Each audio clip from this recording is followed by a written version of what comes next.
బుద్ధి చెప్పడానికి TDP Janasena BJP నాయకులకి మరొక్కసారి నిన్నటి ఓటింగ్ శాతంలో మాతో పాటు బాధ్యతాయుతంగా పనిచేసి ఎన్డీఏ కూటమికి విజయం కలిగేలా పూర్తిగా కష్టపడిన టీడీపీ మేము గమనించింది ఏంటంటే యువత మరియు మహిళలు పెద్ద ఎత్తున ఓటింగ్ శాతం పెరగడానికి కూడా కారణం అదే అనుకున్నామండి.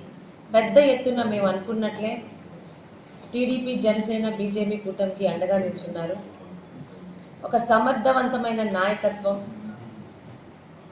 రాష్ట్రాన్ని ప్రజల్ని అభివృద్ధి సంక్షేమం రెండు పథకాలతో ముందుకు తీసుకెళ్లే నాయకత్వం కోసం, అరాచకాలు దాడులు దౌర్జన్యాలు లేకుండా పరిపాలన ప్రశాంతంగా సాగే నాయకత్వం కోసం ప్రజలందరూ 5 సంవత్సరాలు వైసీపీ పాలనలో వాళ్ళు ఎదుర్కొన్న ప్రతి ఇబ్బందిని దృష్టిలో పెట్టుకొని మళ్ళీ టీడీపీ జనసేన బీజేపీ ఎన్డీఏ కూటమికి పట్టం కట్టాలని నిన్న పెద్ద ఎత్తున ఓటింగ్ ప్రక్రియ పాల్గొన్నారు. వాళ్ళందరికీ కూడా ధన్యవాదం తెలుపుకుంటూ, ఇక నిన్న రాత్రి నుండి ఎన్నికల్లో వైసీపీ పార్టీ ఓడిపోతుంది అన్న ఫ్రస్ట్రేషన్తో పలాసలో రాత్రి 1 గంట నుంచి హింసాత్మక సంఘటనలు మొదలుపెట్టారు వైసీపీ నాయకులు.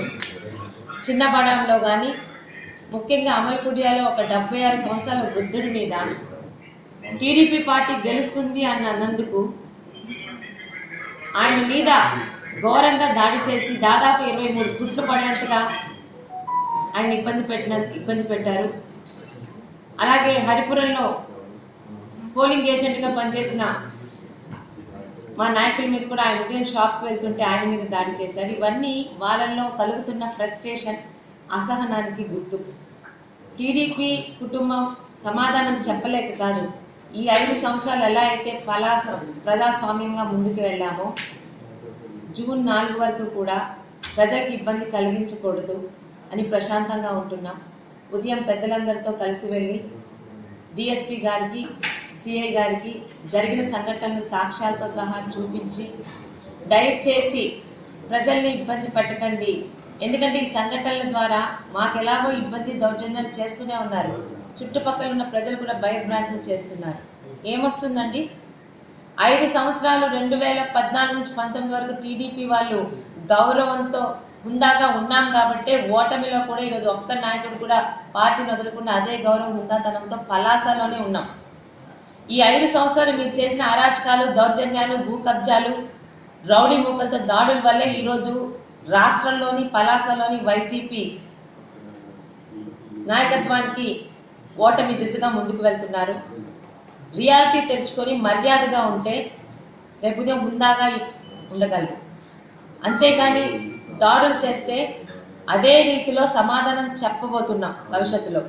మర్యాదగా ఉండండి, మర్యాద తీసుకోండి, రాజకీయాన్ని రాజకీయంగా చేయండి, గెలుపు ఓటములని సరిసమానంగా తీసుకుంటే ఇలాంటి పరిస్థితులు రావని పలాస నియోజకవర్గ వైసీపీ అధినాయకుడికి నాయకులకి బుద్ధి చెప్తూ, మీరు మర్యాదగా ఉంటే మీ భవిష్యత్తు బాగుంటుంది, మర్యాదగా లేదు అదే స్థాయిలో వెళ్తే నిమిషం పట్టదు మీకు బుద్ధి చెప్పడానికి టీడీపీ జనసేన బీజేపీ నాయకులకి మరొక్కసారి నిన్నటి ఓటింగ్ శాతంలో మాతో పాటు బాధ్యతాయుతంగా పనిచేసి ఎన్డీఏ కూటమికి విజయం కలిగేలా పూర్తిగా కష్టపడిన టీడీపీ మరియు జనసేన మరియు బీజేపీ ప్రతి ఒక్కరికి కూడా పేరు పేరున నా ధన్యవాదములు, కృతజ్ఞతలు.